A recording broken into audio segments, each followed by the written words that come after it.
கடவுளுக்கு வந்து எந்த மொழியில் தான் பண்ணணும், இந்த மொழியில் தான் பண்ணணும் அப்படின்ற அவசியமோ அப்படி பண்ண சட்டமோ எதுவும் கிடையாது. பொதுவாக இந்த குடமுழுக்கு அப்படி இந்த கடவுள் அப்படின்றதே முழுக்க முழுக்க நம்பிக்கை சார்ந்தது. அதுக்கு வரையறுக்கப்பட்ட சட்டங்கள்லாம் ஒன்றும் கிடையாது.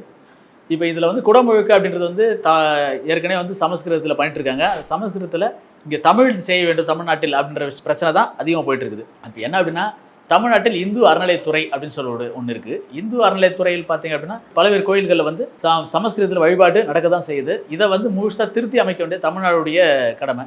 ஆனால் என்ன அப்படின்னா, ஏற்கனவே வந்து நான் சமஸ்கிருதம் போயிட்டு இருக்குது, அதனால் அதை எடுக்கும்போது சிலர் மனம் கோணும், ஆகம விதிப்படி நடக்குது அப்படின்னு சொல்லிட்டு ஏதோ ஒரு காரணங்கள்லாம் சொல்லிட்டு இருக்கிறாங்க. ஆனால் உண்மையான காரணம் அப்படின்னு பார்த்தா ஏற்கனவே இருக்குது.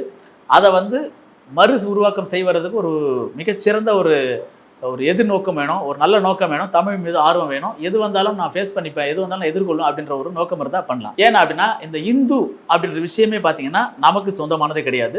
அது வந்து இடைச்செருகள் தான். அது இடையில வந்து ஒரு நூற்றாண்டு, அதிகபட்சம் ஒரு நூற்றாண்டு இருக்கும். இப்போ நாம் வந்து முருகர் கோயில் தமிழ் வழிபாடு அதுதான் இப்போ பிரச்சனை போயிட்டு இருக்குது.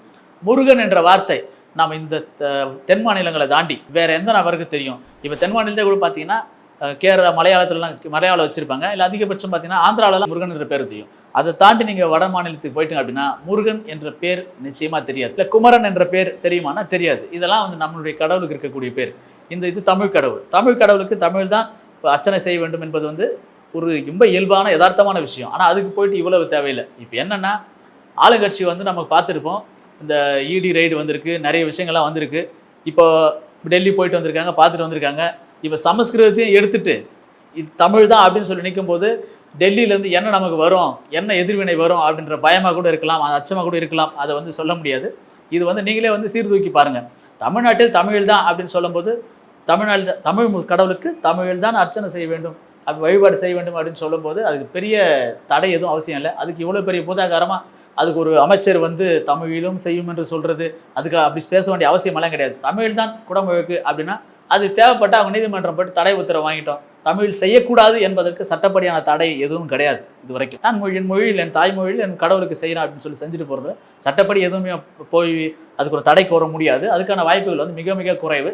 இங்கே எந்த ஒரு அச்சுறுத்தலுக்கும் கொஞ்சமும் பயப்படாத நடுநிலையான ஒரு நேர்மையான ஆட்சியாளர்கள் இருக்கும்போது தாராளமாக இந்த சமஸ்கிருதம் தேவையில்லை, என்னுடைய தாய்மொழியிலே கடவுளுக்கு வழிபாடு செய்யலாம் என்ற உத்தரவை பிறப்பிக்கலாம்.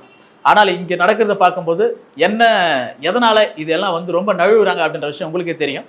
ஏன்னா முதல்ல டாஸ்மாக் ஊழல், அப்புறம் இடி ரைடு, அதுக்கப்புறம் இன்னும் பல்வேறு விஷயங்கள் வந்துகிட்டே இருக்கும். ஆனால் ஒன்று பூதாகரமாக கிளம்பி இந்த டெல்லி பயணத்துக்கு அப்புறம் கொஞ்சம் கொஞ்சமாக மறைஞ்சிக்கிட்டே வரும். இப்போ திரும்ப சமஸ்கிருதத்தை எடுத்தால் மத்தியிலேருந்து என்ன வரும், என்ன பிரச்சனை வரும்ன்றது உங்களுக்கே தெரியும். அதனுடைய உங்களுடைய பார்வைக்கு நான் விட்டுறேன். நன்றி நண்பர்களே.